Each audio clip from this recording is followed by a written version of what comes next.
കൃഷ്ണവർമ്മ തമ്പുരാന് 2 മക്കൾ. അതിൽ മുതിർന്നവളായിരുന്നു മന്ദാകിനി.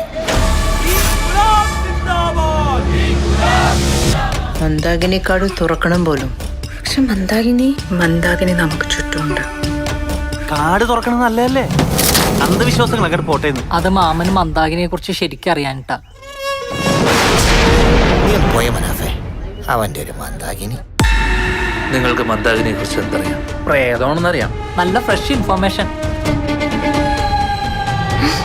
17-ാം നൂറ്റാണ്ടിൽ ഒരു തായ്വാനീസ് ചിത്രകാരൻ കൃഷ്ണവർമ്മ കൊട്ടാരത്തിൽ വന്നിട്ടുണ്ട്.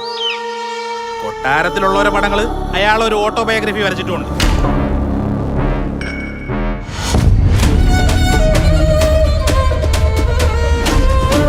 സൂക്ഷിച്ച് നോക്കിയാൽ മനസ്സിലാവും. മരണങ്ങൾ നടക്കുന്നതൊക്കെ ഗ്രഹണ സമയങ്ങളിലാണ്. സാധാരണ ഗ്രഹണമല്ല, സൂപ്പർ ബ്ലഡ് മൂൺ എന്നാ പറയണത്.